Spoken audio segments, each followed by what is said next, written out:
গৌতম বুদ্ধ বলেছেন, প্রত্যেকটা দিনের গুরুত্বকে বুঝুন।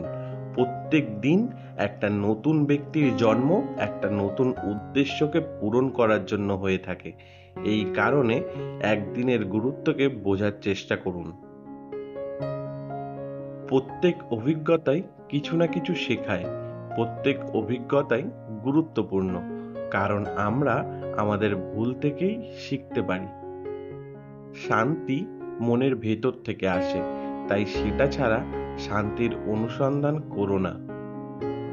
সন্দেহের অভ্যাস সবচেয়ে ক্ষতিকারক। এটা মানুষকে দূষিত করে। সন্দেহ একটা ভালো বন্ধুত্ব ও ভালো সম্পর্ককে ধ্বংস করে দেয়। যে ব্যক্তি মানুষকে ভালোবাসে সে দুঃখের দ্বারা ঘিরে থাকে, এবং যে কাউকে ভালোবাসে না তার কোনো সংকট নেই। লক্ষ্য বা গন্তব্যে পৌঁছানোর থেকে বেশি গুরুত্বপূর্ণ সেই যাত্রাকে ভালোভাবে সম্পূর্ণ করা। অতীত নিয়ে বিভ্রান্ত হয়ে লাভ নেই। ভবিষ্যতের স্বপ্নে হারিয়ে যেও না।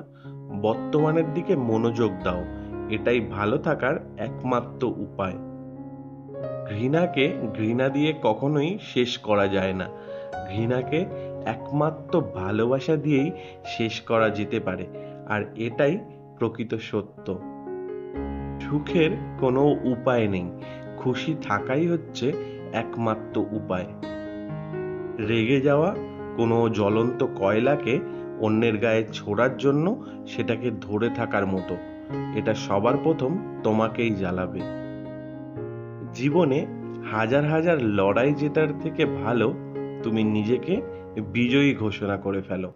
তখন সর্বদা তোমারই জয় হবে, আর সেই জয় তোমার থেকে কেউ ছিনিয়ে নিতে পারবে না। জীবনে যতই ভালো বই পড়ো কিংবা ভালো উপদেশ শোনো না কেন, যতক্ষণ না তুমি সেই সবের থেকে পাওয়া তথ্যগুলোকে নিজের জীবনে ব্যবহার করছো, ততক্ষণ পর্যন্ত সেই সবের কোনো মূল্য নেই। রাগের বশে হাজারো শব্দকে খারাপভাবে বলার থেকে ভালো মৌনতা। এটা এমন একটি শব্দ যেটা জীবনে শান্তি নিয়ে আসে। যে কোনো অবস্থাতে এই তিনটে জিনিসকে লুকানো কখনোই সম্ভব নয়। সেটা হলো সূর্য, চন্দ্র এবং সত্য। একটা প্রদীপের মাধ্যমে হাজারটা প্রদীপকে জ্বালানো যেতে পারে, কিন্তু তাতে সেই প্রদীপের আলো কখনোই কমে যায় না। ঠিক একইভাবে খুশিকে সবার মাঝে ছড়ানোর দ্বারা খুশি কখনোই কমে যায় না। যে ভালোভাবে জীবনকে কাটিয়েছে সে মৃত্যুকে ভয় পায় না।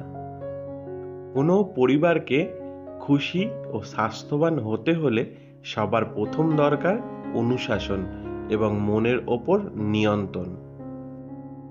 কোনো ব্যক্তি যদি নিজের মনের ওপর নিয়ন্ত্রণ পেয়ে যায়, তাহলে সে আত্মজ্ঞানের রাস্তা অবশ্যই খুঁজে পাবে। একটা শুদ্ধ ও নিঃস্বার্থ জীবনযাপন করার জন্য একজন ব্যক্তিকে সবকিছুর মধ্যেও কিছুই নিজের না, এই ভাবনা রাখতে হবে। তোমার কাছে যা কিছু আছে সেগুলোকে কখনোই অন্যের কাছে বাড়িয়ে বলো না। স্বাস্থ্য ছাড়া জীবন সত্যিকারের জীবন নয়। এটা বেদনার একটা স্থিতি ও মৃত্যুর একটা রূপ। মন ও শরীরের পক্ষে সুস্থ থাকার রাস্তা হলো অতীতের জন্য শোক না করা আর ভবিষ্যতের জন্য চিন্তা না করা। তুমি যদি সত্যিই নিজেকে ভালোবাসো, তাহলে তুমি কখনো অন্যকে আঘাত দিতে পারবে না। প্রত্যেকদিন সকালে আমাদের নতুন করে জন্ম হয়, তাই আজ আমরা কি করছি সেটাই সবচেয়ে বড় গুরুত্বপূর্ণ বিষয়। ধৈর্য হলো গুরুত্বপূর্ণ জিনিস। মনে রাখবে, একটা কলসি বিন্দু বিন্দু জলের দ্বারাই ভর্তি হয়। ভিডিওটা যারা শেষ অবধি দেখলে তাদেরকে অসংখ্য ধন্যবাদ। আরও এরকম ভিডিও দেখার জন্য চ্যানেলটা সাবস্ক্রাইব করে পাশে থেকো। দেখা হবে পরের ভিডিওতে। Bye bye, signing off.